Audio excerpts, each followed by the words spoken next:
With the new iPhone SE for less than $100 at Metro, you rule. It's the most affordable iPhone on the #1 brand in prepaid. So whether you're studying online or FaceTiming. Hey, Mom. Hi, dear. The iPhone SE has all you need. Switch to Metro and get the iPhone SE for $99.99 after rebate redemption and 6 months of service with AutoPay. Metro by T-Mobile. Rule your day. Limit 1 per account/household. Requires port and ID validation. Not valid for numbers currently on the T-Mobile network or active on Metro in past 90 days. Restrictions apply. See store for details. लीजिए सुनिए प्रेमचंद की लिखी कहानी क्षमा। वाचन समीर गोस्वामी का है। मुसलमानों को स्पेन देश पर राज्य करते कई शताब्दियां बीत चुकी थीं। कलीसियाओं की जगह मस्जिदें बनाई जाती थीं। घंटों की जगह अजान की आवाजें सुनाई देती थीं। गरनाता और अलहमरा में वे समय की नश्वर गति पर हंसने वाले प्रासाद बन चुके थे, जिनके खंडहर अब तक देखने वालों को अपने पूर्व ऐश्वर्य की झलक दिखाते हैं।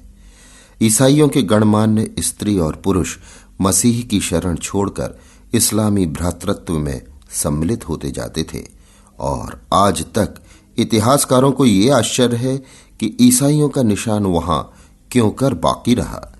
जो ईसाई नेता अब तक मुसलमानों के सामने सिर न झुकाते थे और अपने देश में स्वराज्य स्थापित करने का स्वप्न देख रहे थे, उनमें एक सौदागर दाऊद भी था। दाऊद विद्वान और साहसी था। वो अपने इलाके में इस्लाम को कदम न जमाने देता था। दीन और निर्धन ईसाई विद्रोही देश के अन्य प्रांतों से आकर उसके शरणागत होते थे और वो बड़ी उदारता से उनका पालन पोषण करता था। मुसलमान दाऊद से सशंक रहते थे। वे धर्म बल से उस पर विजय न पाकर उसे अस्त्र बल से परास्त करना चाहते थे, पर दाऊद कभी उनका सामना न करता। हां, जहां कहीं ईसाइयों के मुसलमान होने की खबर पाता, हवा की तरह पहुंच जाता और तर्क या विनय से उन्हें अपने धर्म पर अचल रहने की प्रेरणा देता। अंत में मुसलमानों ने चारों तरफ से घेर कर उसे गिरफ्तार करने की तैयारी की। सेनाओं ने उसके इलाके को घेर लिया। दाऊद को प्राण रक्षा के लिए अपने संबंधियों के साथ भागना पड़ा। वो घर से भागकर गरनाता में आया, जहां उन दिनों इस्लामी राजधानी थी। वहां सबसे अलग रहकर वो अच्छे दिनों की प्रतीक्षा में जीवन व्यतीत करने लगा। मुसलमानों के गुप्तचर उसका पता लगाने के लिए बहुत सिर मारते थे। उसे पकड़ लाने के लिए बड़े बड़े इनामों की विज्ञप्ति निकाली जाती थी, पर दाऊद की टोह न मिलती थी। एक दिन एकांतवास से उकताकर दाऊद गरनाता के एक बाग में सैर करने चला गया। संध्या हो गई थी। मुसलमान नीची आबाएं पहने, बड़े बड़े अमामे सिर पर बांधे, कमर से तलवार लटकाए रबीशों में टहल रहे थे। स्त्रियां सफेद बुर्के ओढ़े, जरी की जूतियां पहने बेंचों और कुर्सियों पर बैठी हुई थी। दाऊद सबसे अलग हरी हरी घास पर लेटा हुआ सोच रहा था कि वो दिन कब आएगा जब हमारी जन्मभूमि इन अत्याचारियों के पंजे से छूटेगी। वो अतीत काल की कल्पना कर रहा था जब स्त्री और पुरुष इन रबीशों में टहलते होंगे, जब ये स्थान ईसाइयों के परस्पर वाग विलास से गुलजार होगा। सहसा एक मुसलमान युवक आकर दाऊद के पास बैठ गया। वो उसे सिर से पांव तक अपमान सूचक दृष्टि से देखकर बोला, क्या अभी तक तुम्हारा हृदय इस्लाम की ज्योति से प्रकाशित नहीं हुआ?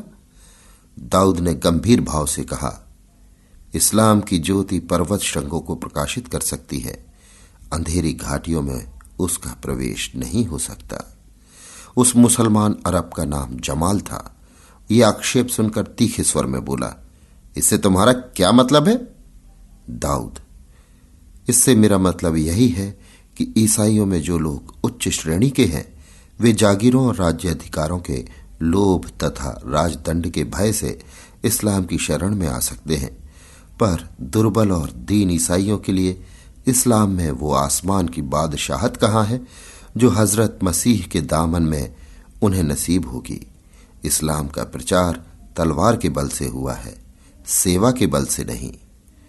जमाल अपने धर्म का अपमान सुनकर तिलमिला उठा, गरम होकर बोला, यह सर्वथा मिथ्या है। इस्लाम की शक्ति उसका आंतरिक भ्रातृत्व और साम्य है, तलवार नहीं। दाऊद, इस्लाम ने धर्म के नाम पर जितना रक्त बहाया है उसमें उसकी सारी मस्जिदें डूब जाएंगी। जमाल, तलवार ने सदा सत्य की रक्षा की है। दाऊद ने अविचलित भाव से कहा। जिसको तलवार का आश्रय लेना पड़े वो सत्य ही नहीं। जमाल जातीय गर्व से उन्मत्त होकर बोला, जब तक मिथ्या के भक्त रहेंगे तब तक तलवार की जरूरत भी रहेगी। दाऊद, तलवार का मुंह ताकने वाला सत्य ही मिथ्या है। अरब ने तलवार के कब्जे पर हाथ रखकर कहा, खुदा की कसम, अगर तुम निहत्थे ना होते तो तुम्हें इस्लाम की तौहीन करने का मजा चखा देता। दाऊद ने अपनी छाती में छिपाई हुई कटार निकालकर कहा, नहीं, मैं निहत्था नहीं हूं। मुसलमानों पर जिस दिन इतना विश्वास करूंगा उस दिन ईसाई न रहूंगा। तुम अपने दिल के अरमान निकाल लो। दोनों ने तलवारें खींच ली, एक दूसरे पर टूट पड़े। अरब की भारी तलवार ईसाई की हल्की कटार के सामने शिथिल हो गई। एक सर्प की भांति फन से चोट करती थी, दूसरी नागिन की भांति उठती थी, लहरों की भांति लपकती थी, दूसरी जल की मछलियों की भांति चमकती थी। दोनों योद्धाओं में कुछ देर तक चोटें होती रहीं। सहसा एक बार नागिन उछलकर अरब के अंतस्थल में जा पहुंची। वो भूमि पर गिर पड़ा। जमाल के गिरते ही चारों तरफ से लोग दौड़ पड़े। वे दाऊद को घेरने की चेष्टा करने लगे।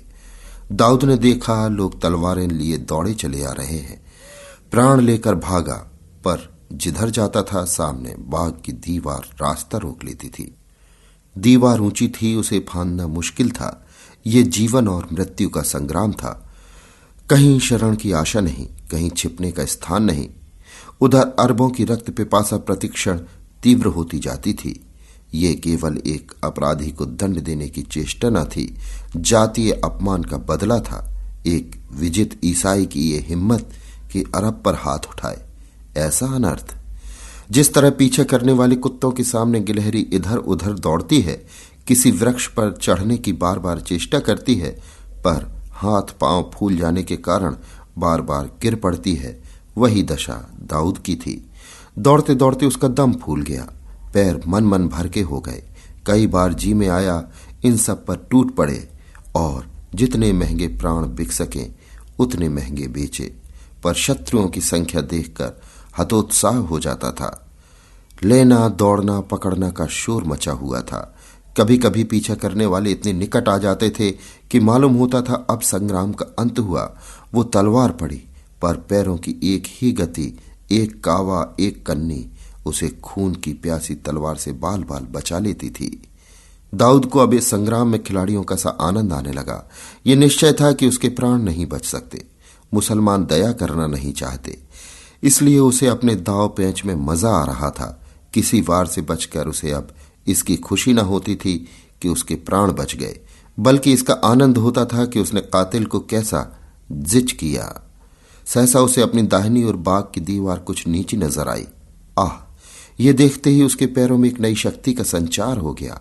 धमनियों में नया रक्त दौड़ने लगा। वो हिरन की तरह उस पर दौड़ा और एक छलांग में बाग के उस पार पहुंच गया। जिंदगी और मौत में सिर्फ एक कदम का फासला था। पीछे मृत्यु थी और आगे जीवन का विस्तृत क्षेत्र। जहां तक दृष्टि जाती थी झाड़ियां ही झाड़ियां नजर आती थी। जमीन पथरीली थी, कहीं ऊंची कहीं नीची, जगह जगह पत्थर की शिलाएं पड़ी हुई थी। दाऊद एक शिला के नीचे छिपकर बैठ गया।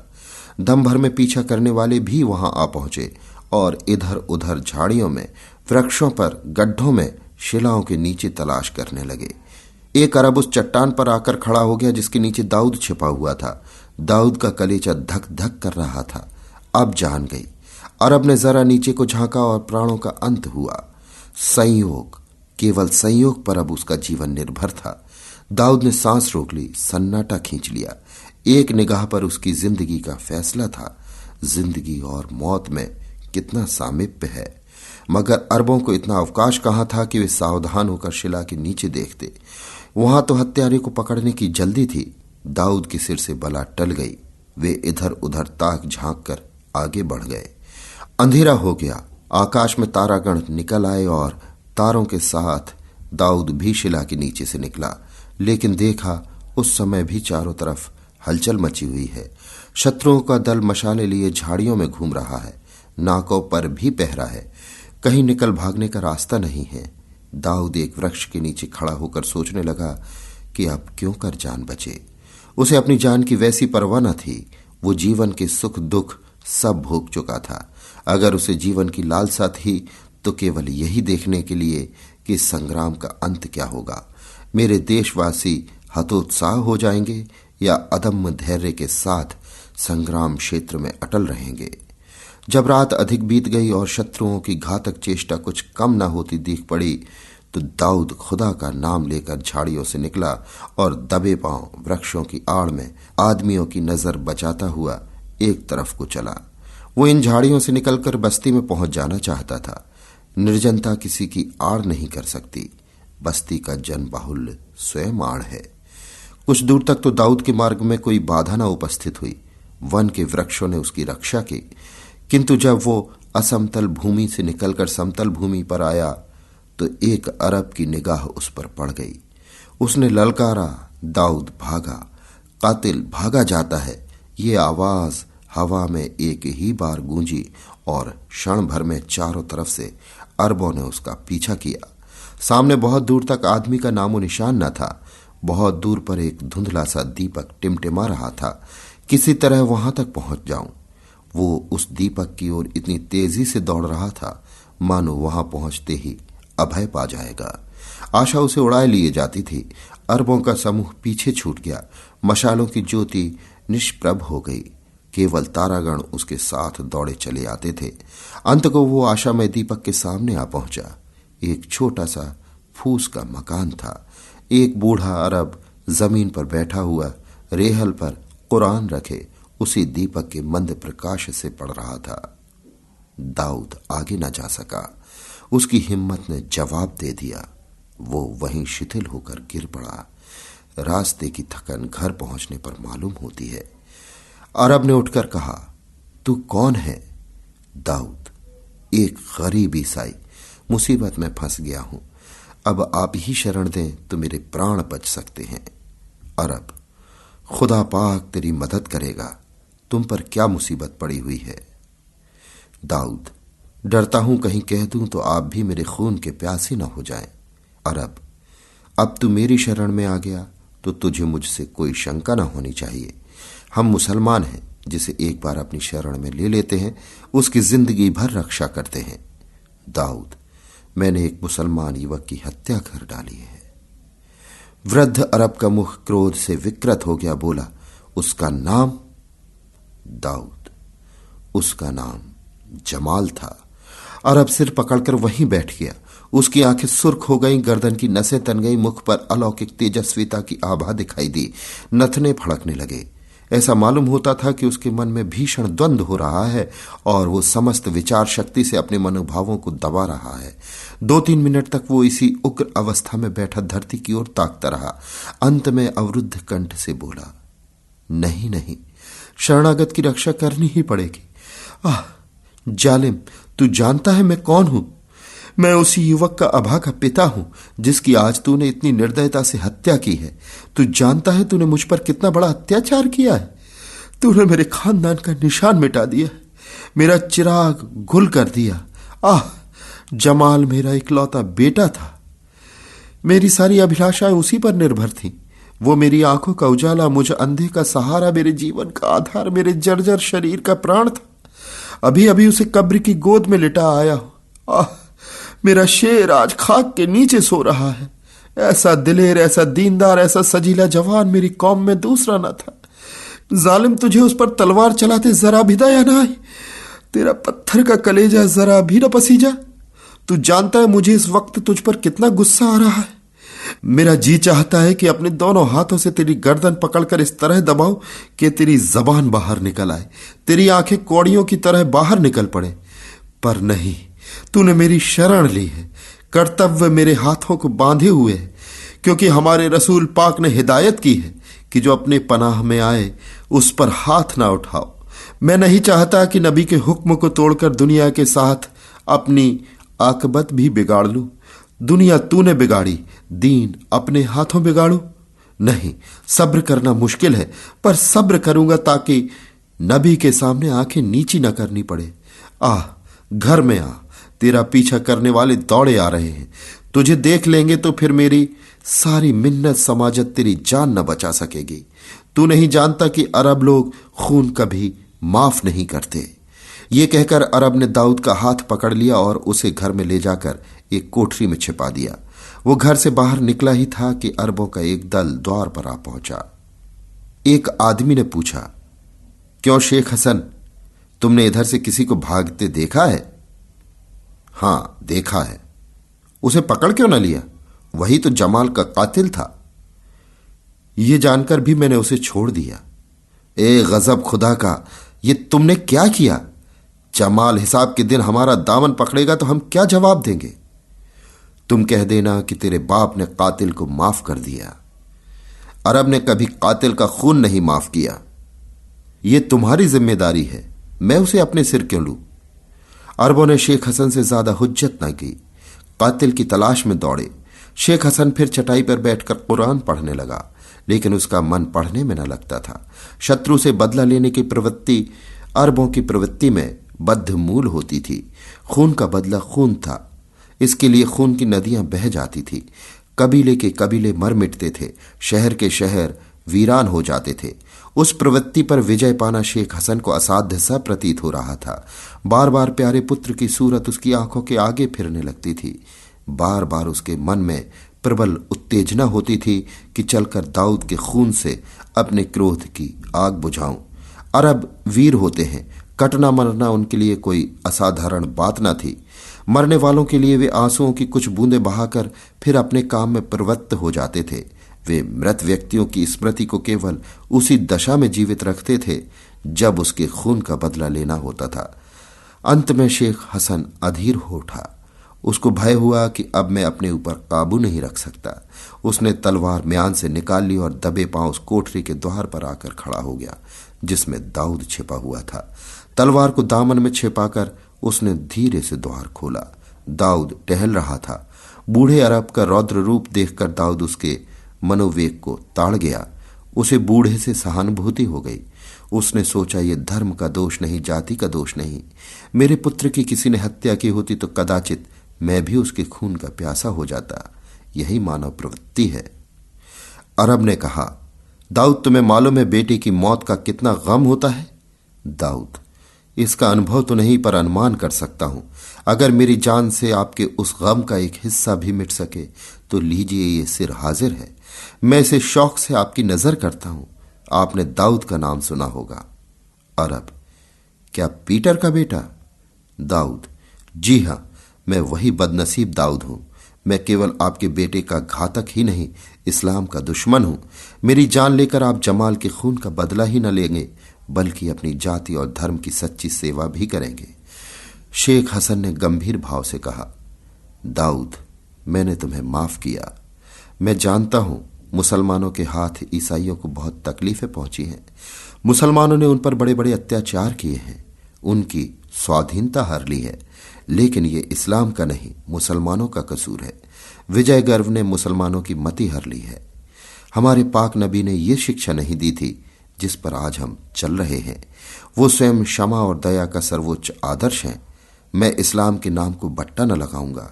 मेरी ऊंटनी ले लो और रातों रात जहां तक भागा जाए भागो, कहीं एक क्षण के लिए भी न ठहरना। अरबों को तुम्हारी बू भी मिल गई तो तुम्हारी जान की खैरियत नहीं। जाओ, तुम्हें खुदाए पाक घर पहुंचाए।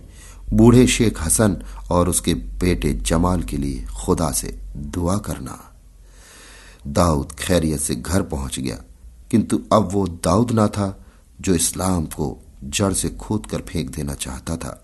उसके विचारों में गहरा परिवर्तन हो गया था। अब वो मुसलमानों का आदर करता और इस्लाम का नाम इज्जत से लेता था। अभी आप सुन रहे थे प्रेमचंद की लिखी कहानी क्षमा। वाचन समीर गोस्वामी का था। This upcoming school year, teachers are playing a critical role in helping families adjust to the new normal, whether that be in the classroom or at home. We need to support our teachers now more than ever. That's why Clorox is donating $1 million to Clear the List Foundation. to help supply the resources teachers need to set their students up for success. Clorox is also offering you a chance to win $5,000 for your back-to-school needs, plus $20,000 for your local school to prepare for the year ahead. To enter, visit Clorox.com.